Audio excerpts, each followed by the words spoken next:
Good afternoon. On behalf of the Chautauqua Women's Club, I'd like to welcome you all to our first Contemporary Issues Forum of the 2017 Chautauqua season. I'm Elizabeth Sullivan. I'm the new president of the Chautauqua Women's Club. Thank you. The Women's Club has an impressive 127 years of service to the Chautauqua experience, which I will not recount. But today what we are doing is relevant programs that advance social and educational goals. We provide scholarship opportunities to students in the schools of fine and performing arts, and we provide a venue and opportunities to enhance dialogue and form friendships down at the house. So we are a group of over 750 members, and we are always interested in meeting more women and men who share our commitment to learning about contemporary issues, supporting scholarships, and our love of fun. So please look at our website to learn more about our programs and events. It is easy to remember. You don't even have to write it down. It's www.chautauquawomensclub.org. No spaces. So it's easy. And now I just want to highlight two events that are coming up. Tomorrow at the house, we're having a Sunday soiree. The house is located along the lake, 30 South Lake Street. It's next to the Athenaeum. We have the same wonderful view. We have 4:30 to 6 p.m. We have wine, we have cheese, we have lots of laughter. And there is a $5 fee, but everybody's welcome to come. And then the other event I really want to highlight is a dance party that we're having on July 16th. Let the good times roll. And we will have a DJ, a silent auction, we'll have a photo booth, lots of dancing, lots of fun, a trolley from the grounds down to Chautauqua Suites so you can get home without having to drive if you are so inclined. And you can sign up on our website. Every week, the Women's Club sponsors 4 speakers, 3 at the house, and this Saturday afternoon Contemporary Issues Forum here. And we'd like you to look and find it and come see our events. They're really interesting. As you're leaving today, I hope you'll stop at the table over there where 2 of our board members and volunteers are sitting to talk with them about the benefits of membership. I will be around. I will be available. Just come up and talk to me. I have all sorts of tips for newcomers especially on how to get engaged in the Chautauqua experience. I'm happy to talk to anybody. I want to tell you a little bit about the format for today. Our speaker, Josh Levs, will talk for about 40 minutes. And then after his talk, you're invited to come to the 2 microphones for a Q&A session. Please remember, we're looking to you all for thought-provoking questions, not for speechifying. This talk is being recorded. It should be available tomorrow around 11, and there will be a book signing of Josh's book after he speaks. We'll be able to find it, I guarantee it. I'm not sure exactly where the table is with the books. Now I'm pleased to introduce our speaker today, Josh Levs. Josh is the author of the award-winning book, All In, How Our Work-First Culture Fails Dads, Families, and Businesses, and How We Can Fix It Together. Josh spent 20 years reporting for NPR and CNN, where he developed unique expertise on nonpartisan fact-checking. He has been called Truth Seeker in Chief. Josh stepped into the global spotlight by taking legal action against Time Warner, CNN, his employer's parent company. He was taking the legal action for fair parental leave so he could take care of his preemie daughter and his sick wife. The good news is the company ultimately embraced his call and completely overhauled its policies so as to make it better for moms and for dads. Yay. Exactly. And now, with the publication of his book, All In, Josh has become a leading voice for modern dads at work. He works with corporations, universities, organizations, and more to help them build policies that support men as equal caregivers. These policies not only improve the lives of men and their children, but they also provide more opportunity for equal career opportunities for women. A few of his many honors, and I had to narrow it down. The United Nations named Josh Levs a global champion of gender equality. The Financial Times named him one of the top 10 male feminists. A New York Times front page story declared him a pioneer. And Forbes said Levs may be the man to get corporations to rethink an anti-dad culture. As a journalist, he also received many of the highest honors in his field, including 6 Peabody Awards, 2 Edward R. Murrow Awards, and awards from the AP, from the Society of Professional Journalists, the National Association of Black Journalists, and more. A scholarship was awarded in his name at his alma mater, Yale University. Josh and his wife and their 3 children live in Atlanta. Now I'm going to stop talking about Josh and let him tell you his story. It's my sincere pleasure to introduce Josh Levs. Thank you. Oh, thank you so much. I can't clap. I love how she's clapping on her shoulder. That is awesome. Thank you all, and thanks so much for being here. And when I say that, I'm including all the humans and the canines. I've counted at least 4 dogs here today. I hope they are as interested. I want to tell you all first that this is my first time at Chautauqua, and it's amazing. It is so beautiful.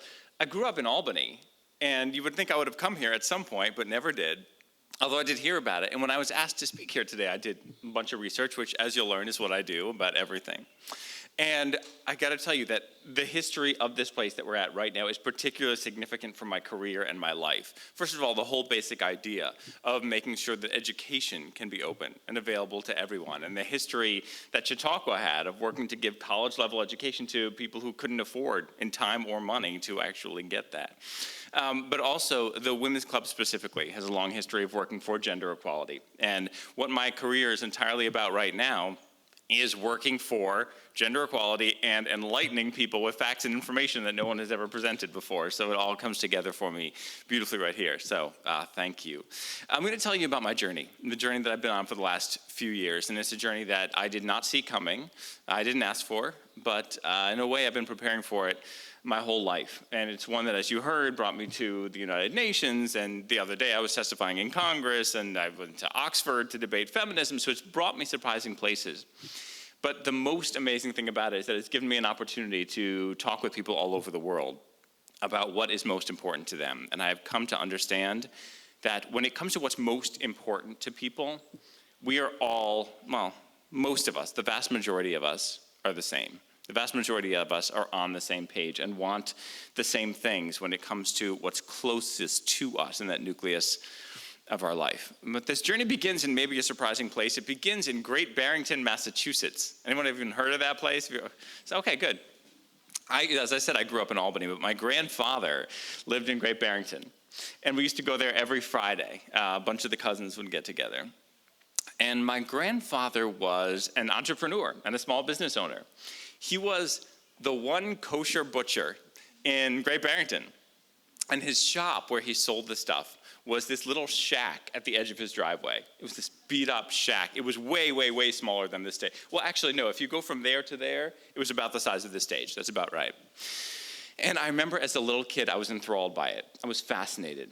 And he had this cash register that had broken, and I would play with it a lot. And I loved his stories, that if he had a store, he had stories in which he had managed to get an extra penny for an item. And I was so excited for him, because I understood when I was that little that his ability to sell that meat was what gave my mom the ability to eat when she was growing up. That if he could sell a little bit more meat, she might have a clean dress that weekend. It was the first family value I ever remember understanding. This idea of being able to have a business, run a business, join a business, work, make money, support. So that was always in my mind. And when I was growing up, I thought I might go into business. I remember at one point my mom asked me what I wanted to do when I grew up, and I said I wanted to be a money manager. But as I grew older, I discovered that I really liked talking. And here I am, thank you. So I became a broadcaster. So I went to Yale, and when I was graduating, the Olympics were going to be happening in Atlanta, and I didn't know anyone in Atlanta. I didn't know anything about Atlanta, but I said, I'm just going to move to Atlanta, become a broadcaster. So I did.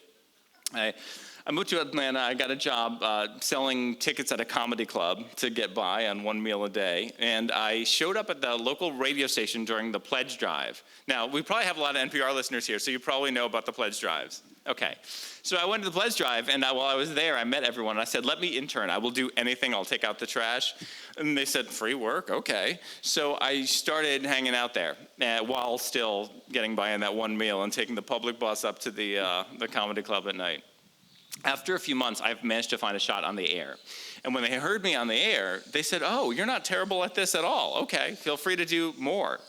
And when they said feel free to do more, they thought I would do one report every few weeks. But I felt like my whole life I had been standing on a track, and someone had just handed me the baton.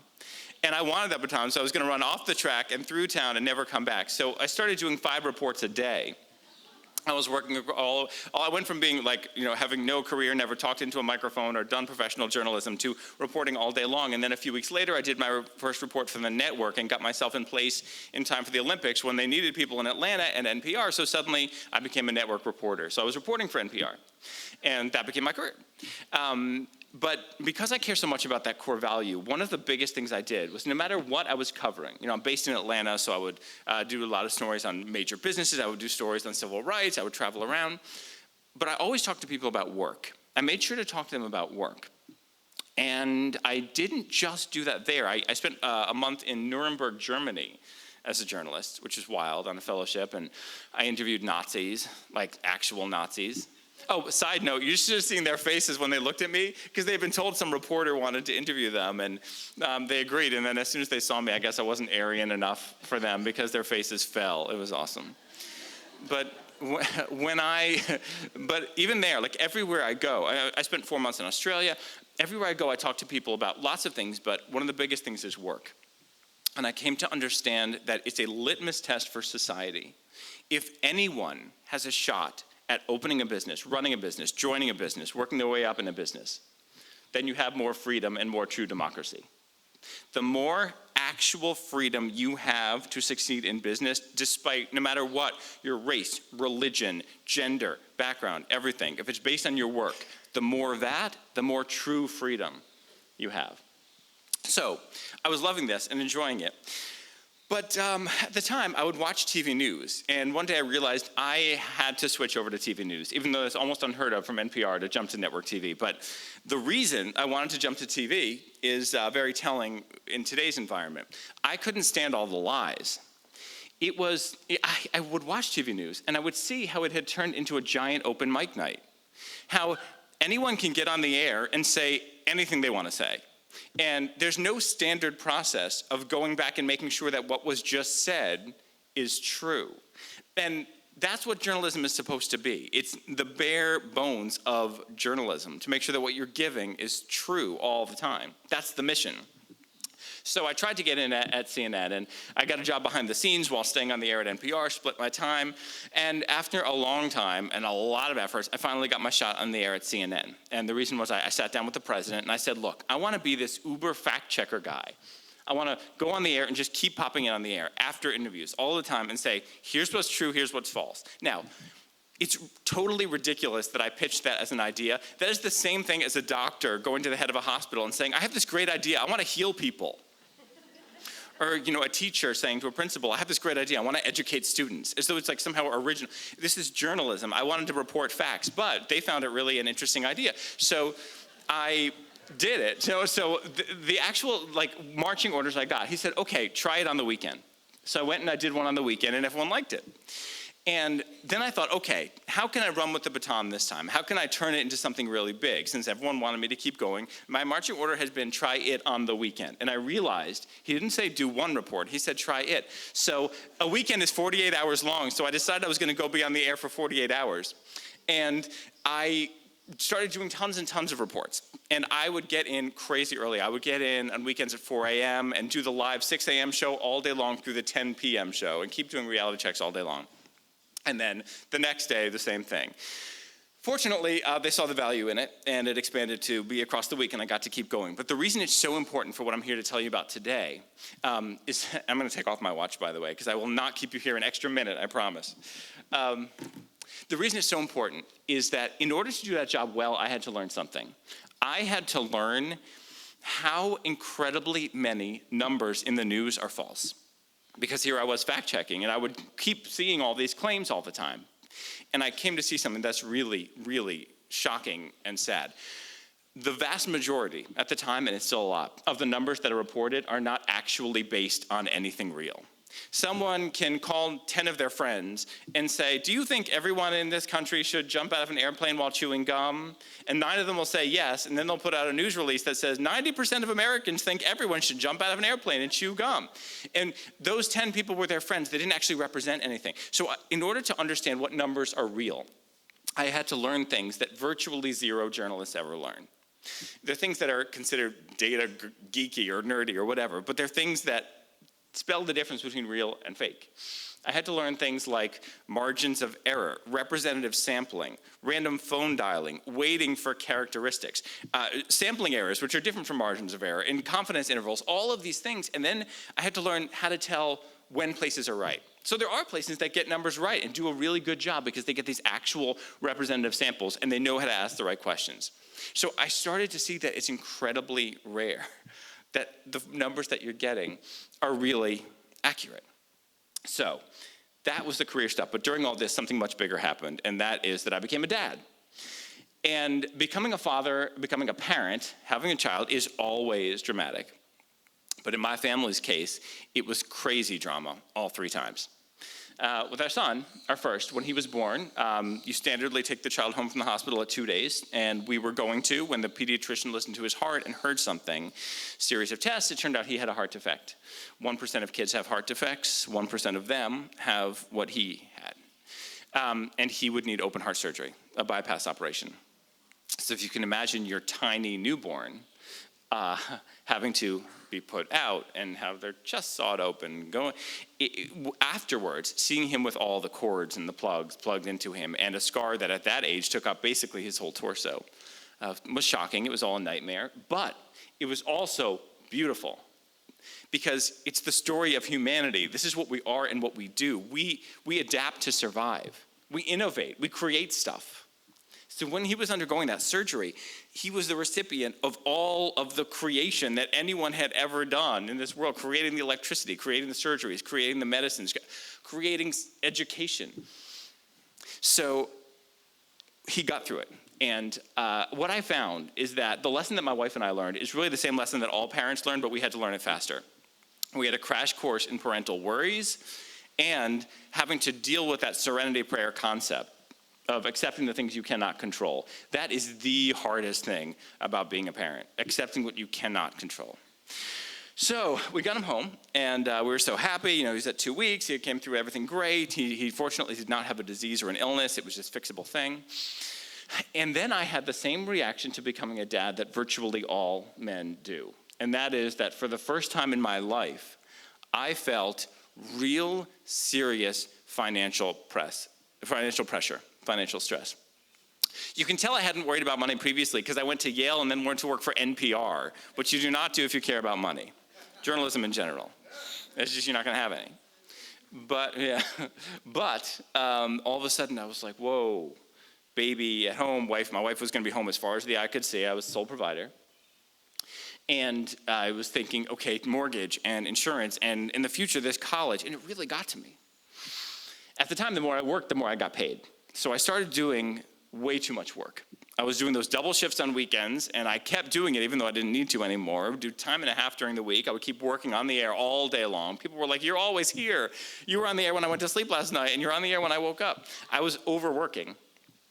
But I didn't want to miss moments with my son because I'm a modern dad, and we care deeply about these moments. So during the week, I would get to work at like 5 a.m., get home 5:30 p.m., 6 p.m., and I wouldn't even change my shoes. I ruined my dress shoes because as soon as I walked in, I would pick him up, take him out, go play with him.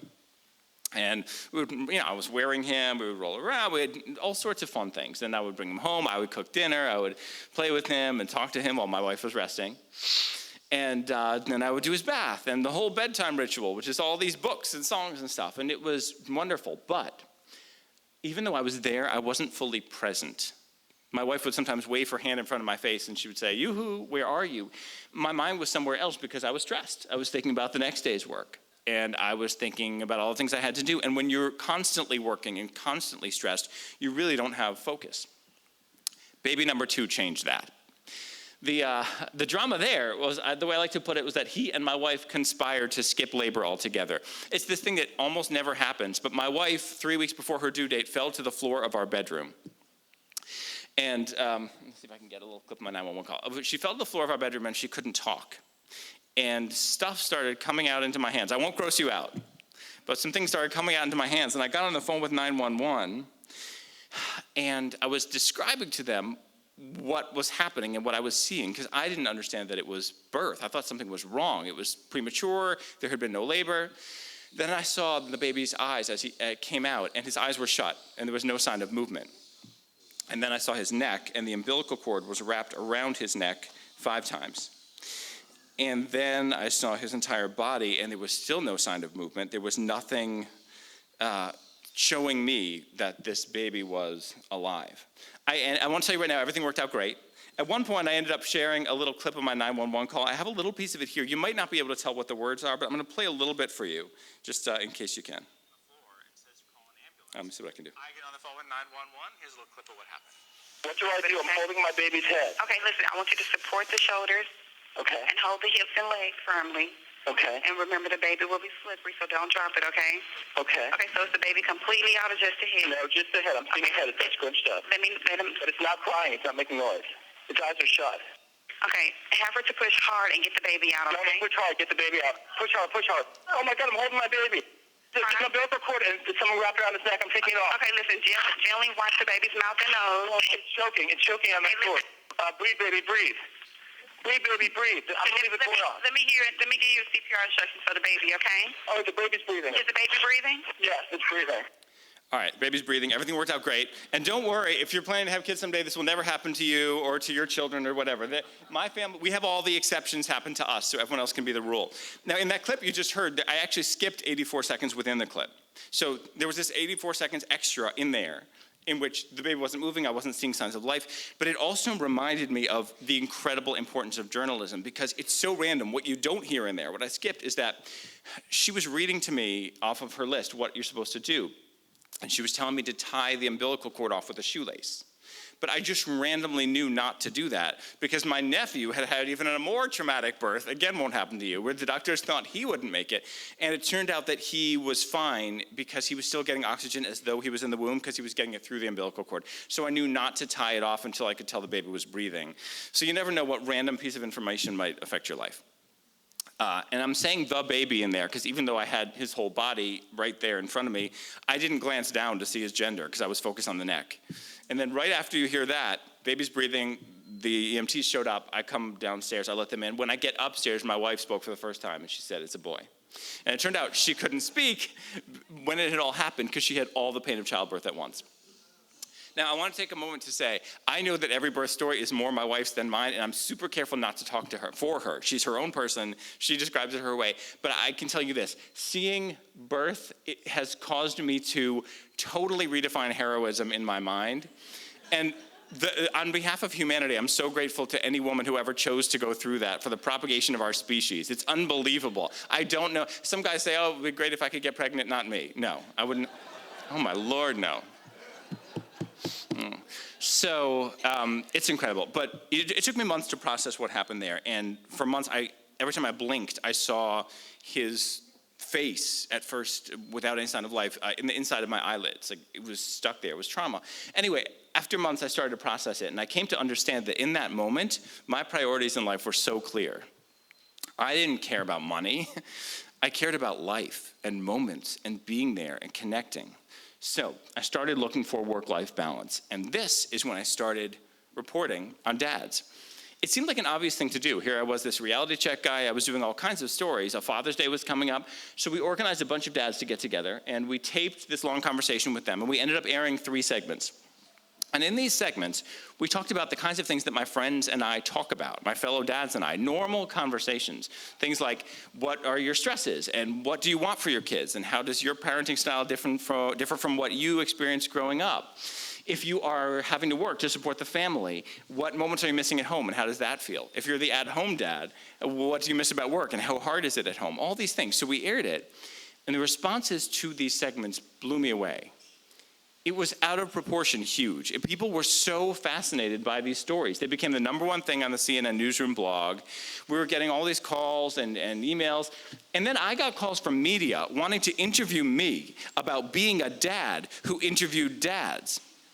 It was this very strange meta experience. And I looked at it, I said, why do people care this much? And that's when I came to understand something. In the media, people had only seen stereotypes of dads.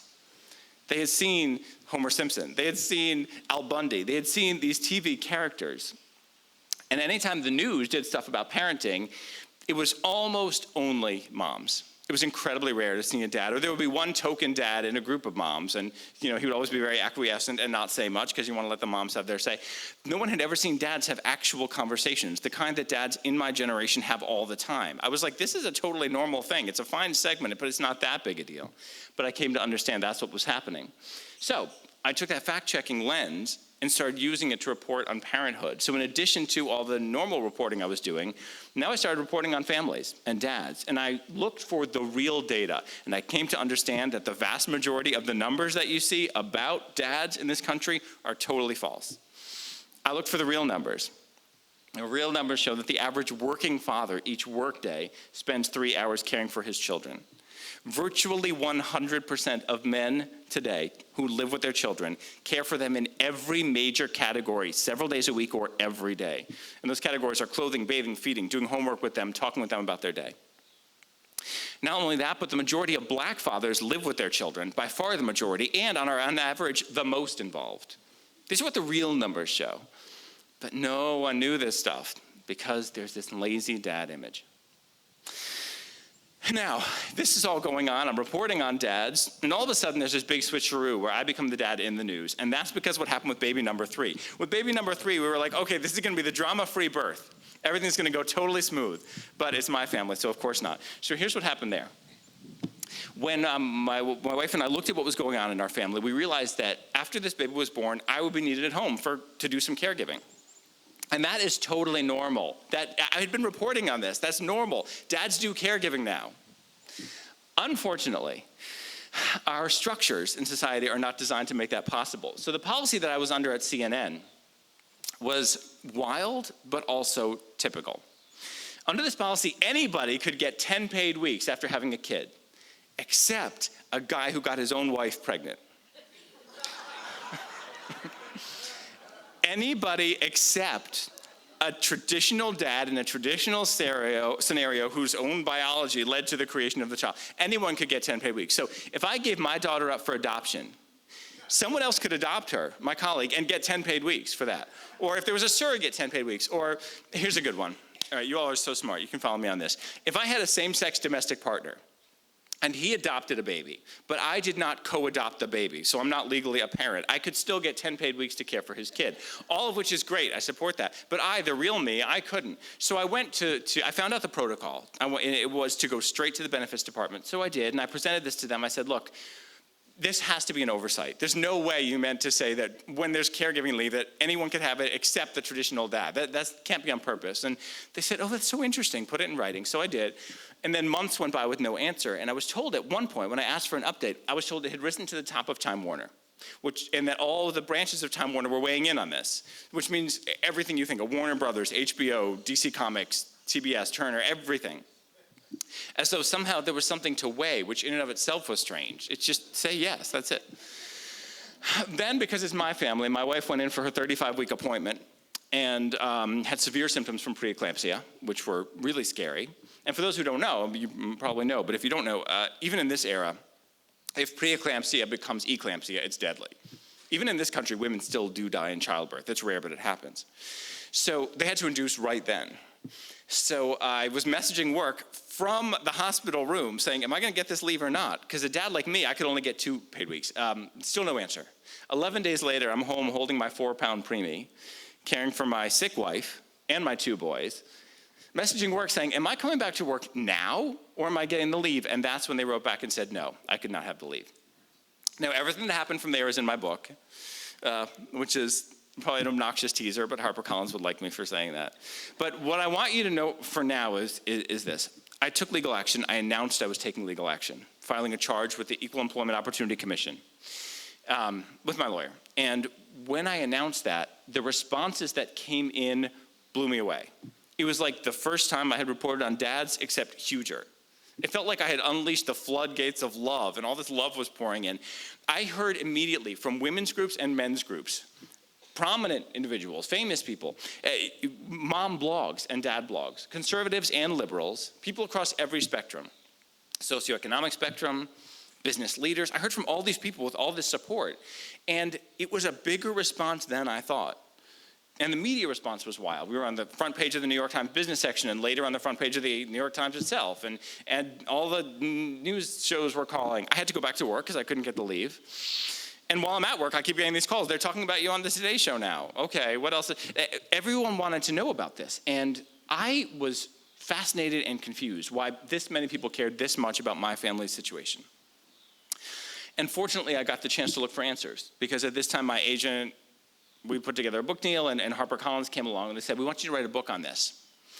And I came to understand something as I went on this journey. I came to understand the reason there was such a big response to my case, and that is that we are all in this together.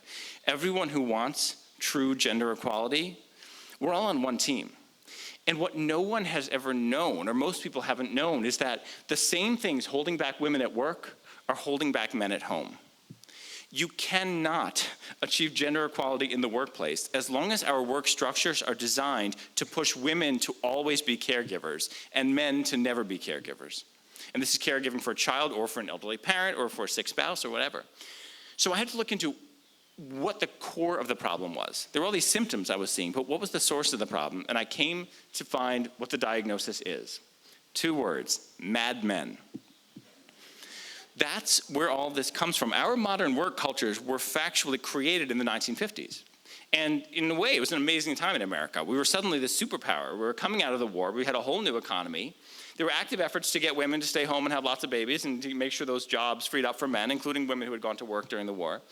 But they were based on, if you think about Leave It to Beaver, these concepts, they were based on a strongly gendered idea that women stay home and men stay at work.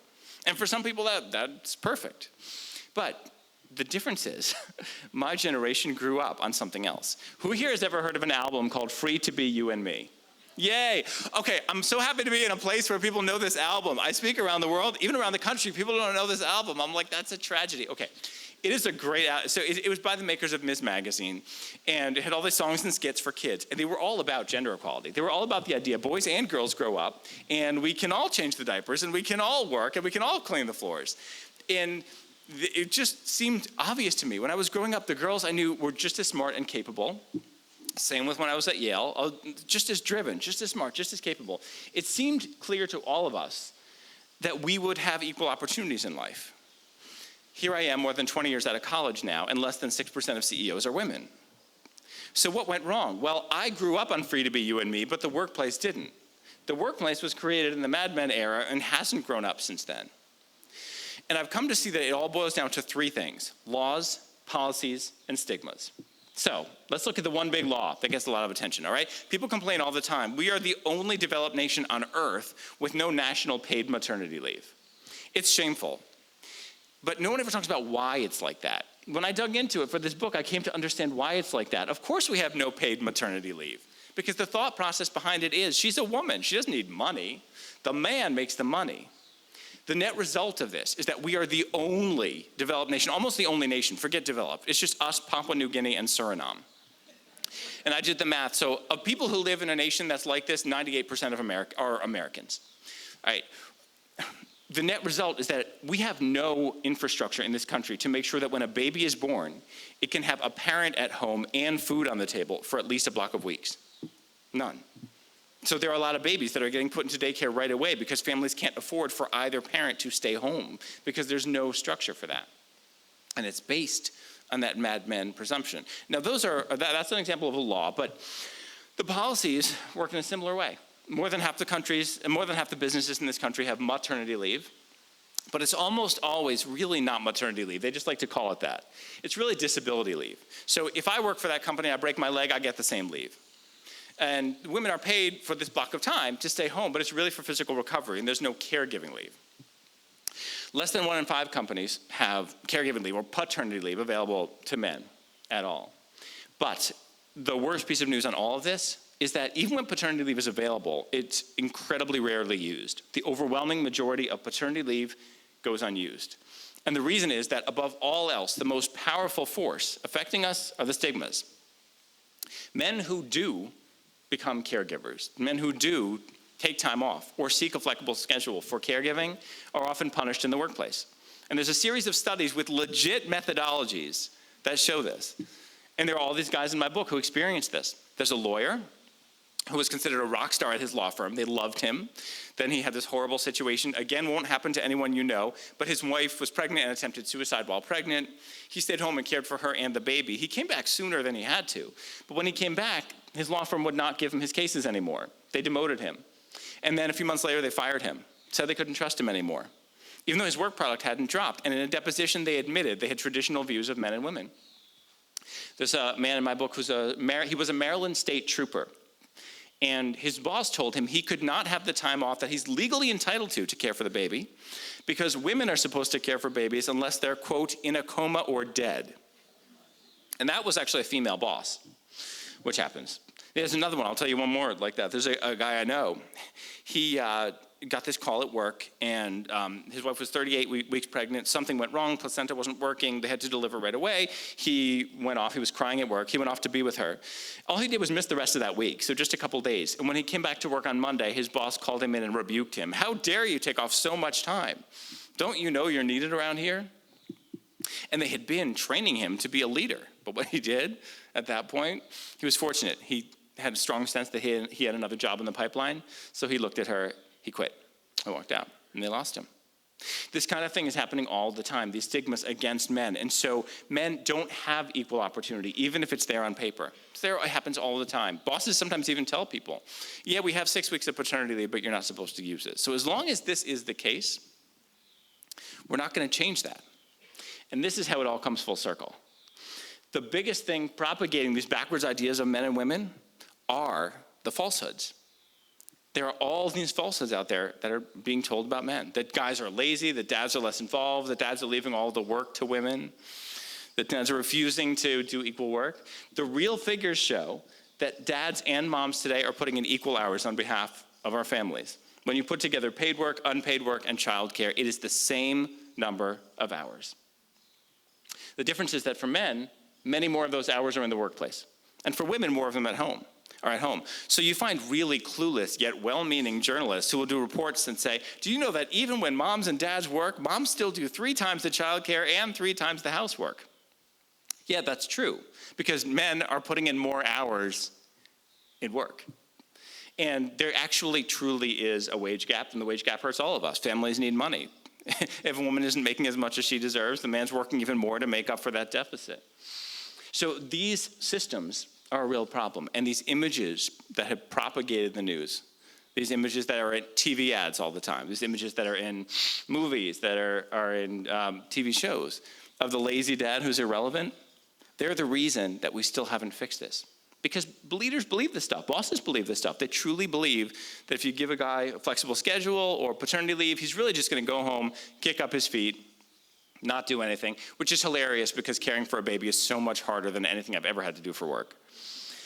But this is what they believe. So they think that if you want to make sure a man is being productive, keep him in the office. Keep him at the office more, because he won't really do anything at home. And there are a lot of well-meaning bosses who, there's all these examples of this. A boss will have a man and a woman who work for him, the same number of kids, same age of their kids, and they'll say, you know what, he'll stay home late. You go home. Your family needs you. He'll stay at work late. He'll take care of this. So then when the next opportunity comes along, the raise, the promotion, whatever it is, guess who gets it? The one who's been doing the extra work. The good news is that I'm obsessed with solutions. I love solutions. This is one thing that made me a little bit off in journalism, because we love reporting on problems, but we don't always take the time to report on solutions. At one point, I pitched to both CNN and NPR that I spend a whole year doing reports only about solutions to problems, and they didn't want it. Maybe people don't click on those as much.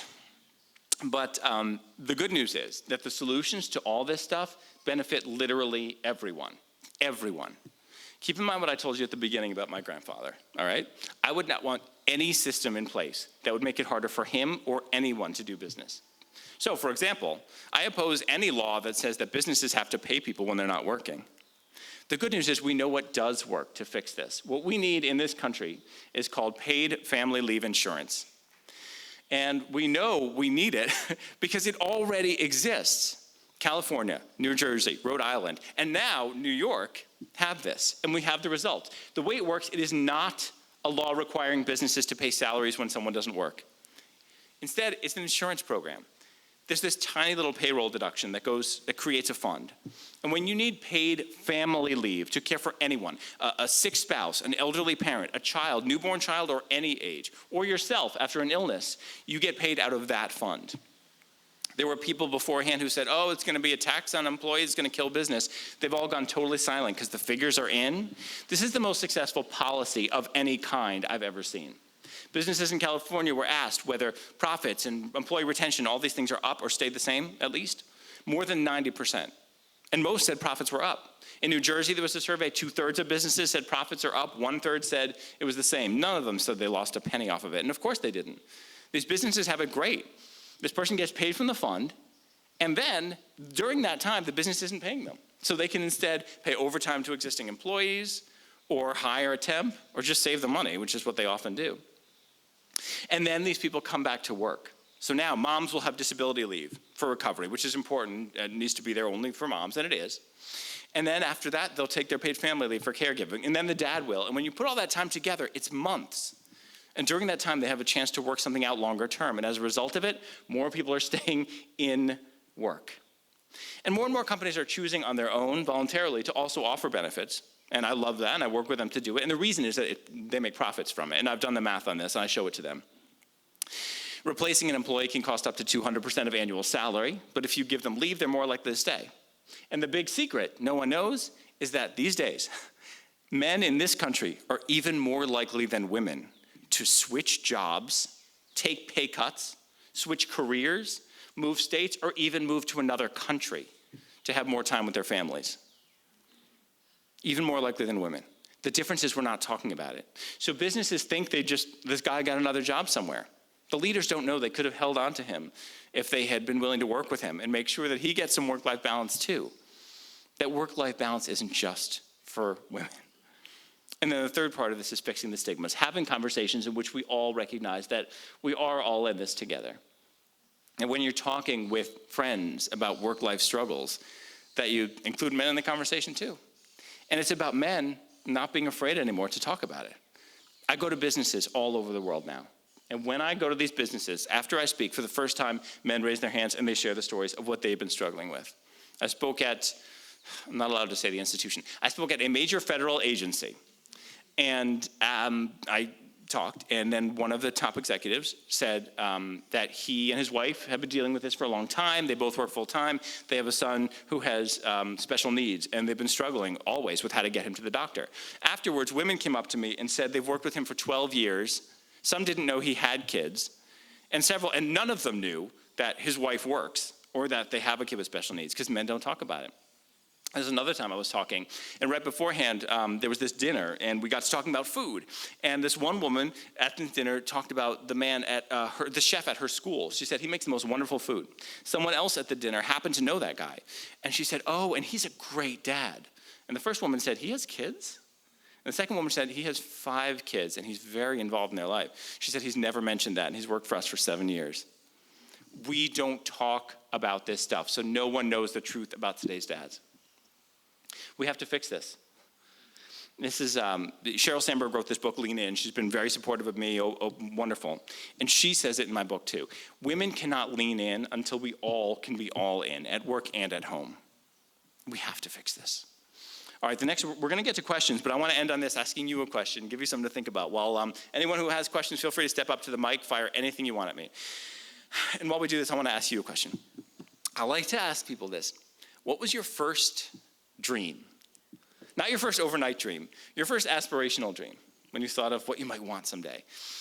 But when I ask people this, often their first reaction is that they wanted to be a movie star, a ballerina, a cowboy, astronaut, firefighter. But they're wrong. The first dream that we all had was the same one. It was to be held and loved and to explore this world, whatever it is, with love in our lives. Look into the eyes of any baby. You know that's the first dream. But we don't even think about it because it's literally primal. It's the first thing we experienced. So what I'm talking about, what I'm pushing for, and what my whole career is about right now is honoring that. It's about putting together the two amazing pieces of what create the positive story of humanity. We innovate, we adapt to survive, and we love. Adapting our cultures, our work cultures, our laws, our policies, getting rid of stigmas, taking the steps to allow both of those things to flourish, innovating in ways that honor the human propensity to love and experience that love. That is what it is to be all in. Thank you for having me. I really appreciate it. Thank you. Thank you. Step on up to the mics. And I'm carrying out the instructions I was given to make sure we all do questions. So let's see, you were first? Go ahead. So I'm interested in... Hey, where's his mic? It's not on. Oh, okay, I'll repeat it for you. Okay. Oh, there it is. Okay. I'm interested in knowing about the New York State program. Is it a government program, or is it the business that elects to get this insurance for their employees? No, it's a state program. And businesses, this is the good news. You know, a lot of people have this kind of innate reaction like, well, let's give businesses choices. Let's not burden businesses. When you leave it up to a business, that burdens them. They shouldn't have to deal with this. It would be like saying businesses should decide whether their employees' children get educated. So it doesn't make sense. So no, it's a state program. And what happens is there's this payroll deduction, and it creates the fund. And when people need paid family leave, they get paid out of that fund, and the business does not have to pay them their salary during that time. They take that time off, the business saves the money, then they come back to work. And is it for all size businesses? Yeah, the specifics of the New York law we can go into.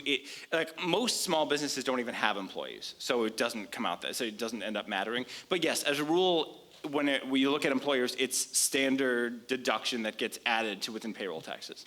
But I can check if there's any like specific exceptions for you there. Thank you. It was a very interesting talk. Oh, I'm glad you liked it. My pleasure. Thank you. Hi. Hi there. Thanks very much for the engaging talk. Sure. So one very quick comment, which is that I work in an accounting firm, also worked in a law firm, and your experience, the way you describe men and women in the workforce does not ring true for me. So Awesome. Okay. Shout out your firm. Where do you work? I work for Price Waterhouse now. Oh, PwC. Oh, yeah. Okay. You're right. It doesn't. It does not ring true. They're doing but well. I don't want to argue. But here's Right. my question to you. What I didn't hear you address, which is really fascinating, is kind of the nuanced competition that there is in the workforce.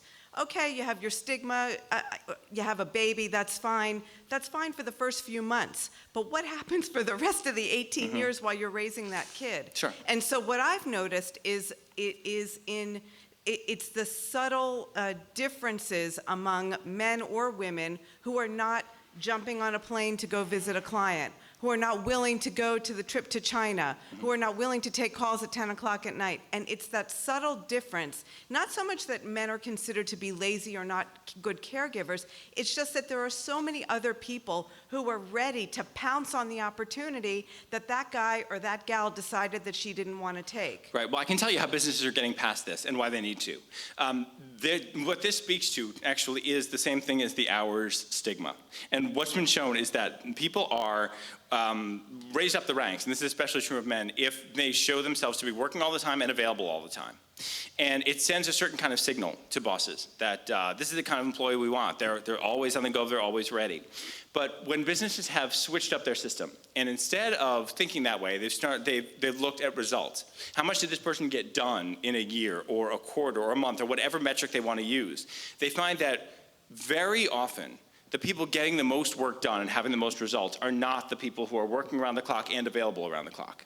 And instead, sometimes they're people who are great at multitasking and might not take that call at 10 o'clock at night, but might do such a phenomenal job up until 5 or 6 p.m. when they leave that they don't have to take that call at night in order to overall, for the year or the quarter or whatever, still have better results. Judging people based on whether they are available at that moment, you're right. I mean, that feeds stigmas because it's an impression, but it's not an actual hard data metric that you can legitimately use to determine whether this employee is doing a fantastic job or not. So part of what we need to get past is this work obsession, this idea of working around the clock. And I do have to get to the next person, but if you want to talk afterwards, come over to me. I would love to.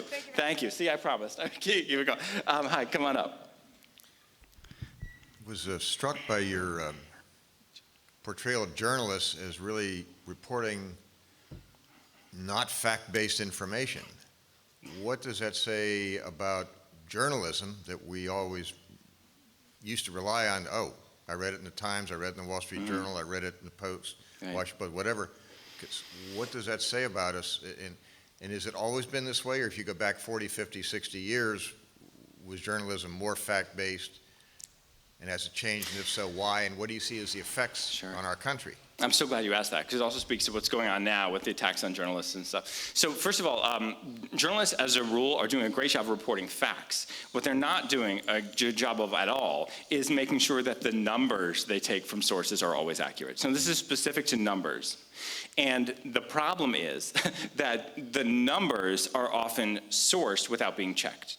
So, any one of you could go home today and create the blah, blah, blah agency and then send out a news release and that would get reported. Or very often it's university professors who did not use legit methodologies to come up with their studies. Like they asked, 50 white Mormon people what they think, and then they used those to represent all of America. So these kinds of things this is where you see the space. The space is between journalists using a figure that they saw from some other source and assuming it's correct, and actually checking it. So don't disbelieve journalists when they're reporting facts. But when you're seeing numbers that these journalists then source to some other agency, unfortunately, until we fix this, these numbers are often not legit. And I can tell you right now, it's especially true about dads. I mean, and this is what feeds the stigmas. There was this article in Money Magazine that complained that women are under so much stress because men refuse to do anything.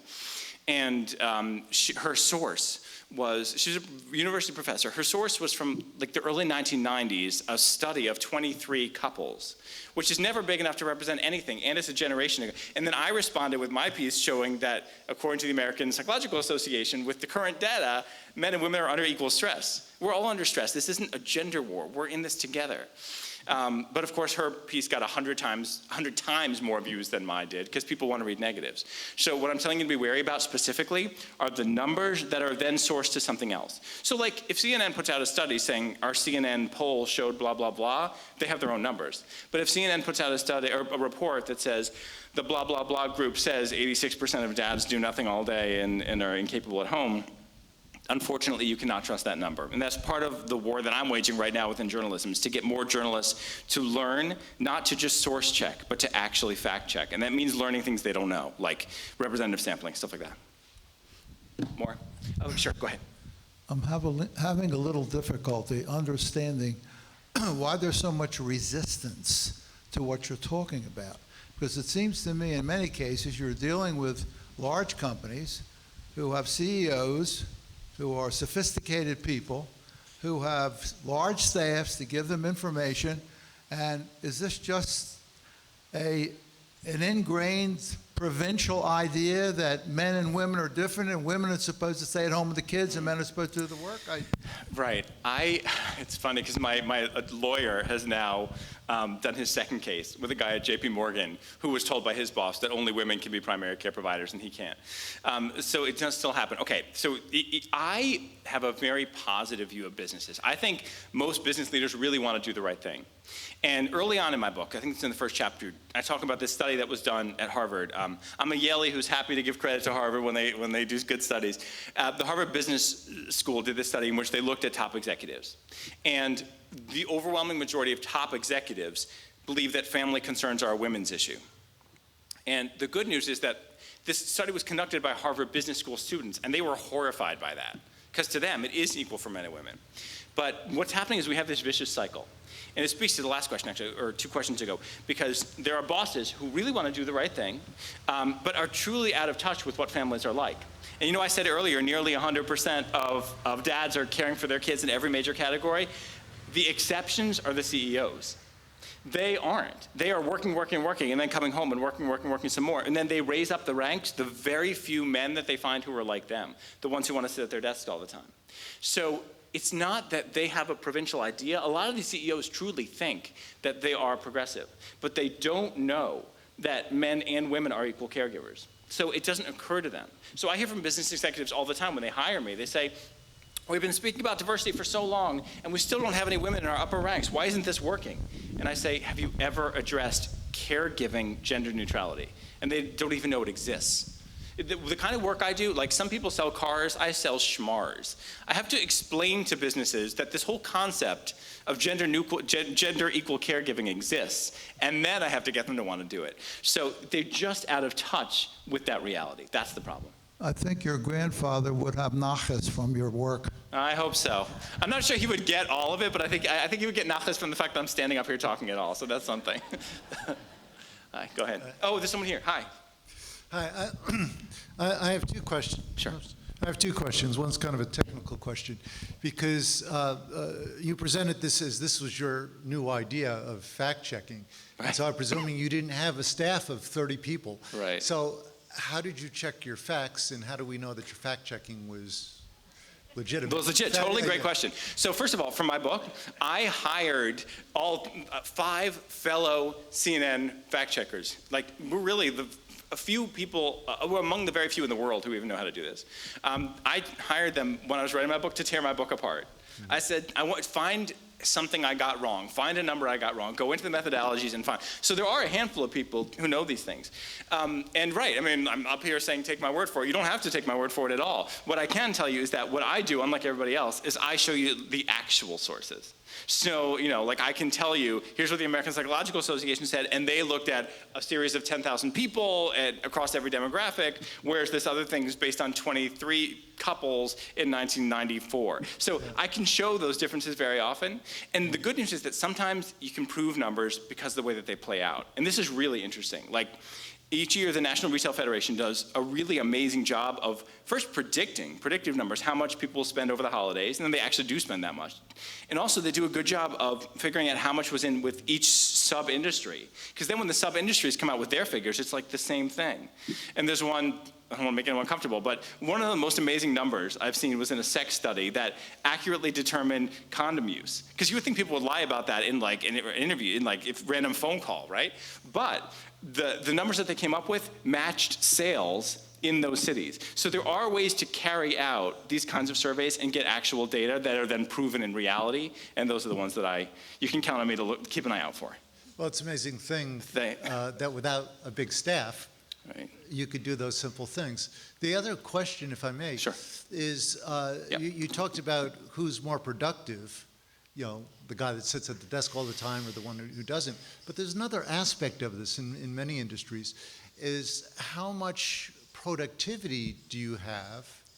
And I don't want to produce that much. I don't want to be home with my kids. Mm-hmm. And if I don't produce that much, someone else who will want to produce that much will do it.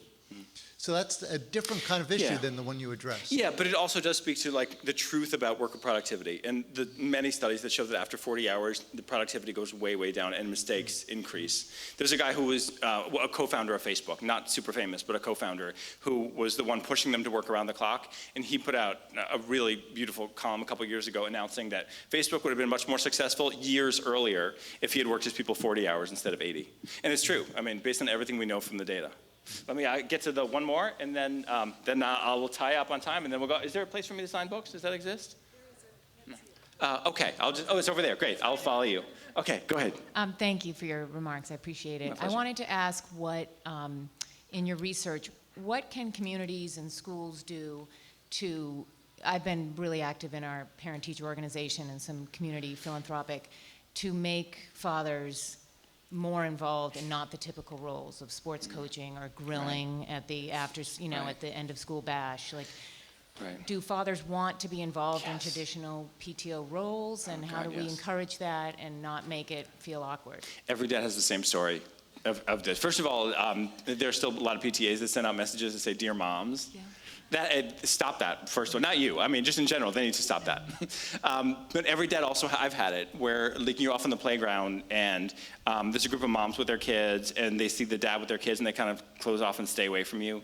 Because we've been trained to be afraid of men for some reason, even though it's like, I'm there with my kids. Most women are getting past that, but in general, every event should be addressed as being for men and women, and reach out directly to some men and say, hey, do you want to take part in this? And have those conversations. Dads want to, and they are often afraid to. I spoke at Georgia Power recently, and they have a work-life balance group, and they didn't have any men involved. And then after I spoke, right there and then, a man said, I've always wanted to join this group, but I didn't know I could, and he became the treasurer. So when you reach out to these guys, they do want to. So thank you. I'm a broadcaster. I've told her I always meet my times because if I went past my time, I'd be cut off by a commercial. Or on NPR, I'd be cut off by support for NPR comes from. So I want to say thank you. Are you coming back up? I'm going to say thank you to all of you. I'm going to follow her over to wherever I need to go. And it's an honor. I'm here for the rest of the day. I would love to speak with any and all of you, okay? Thank you very much. Thank you.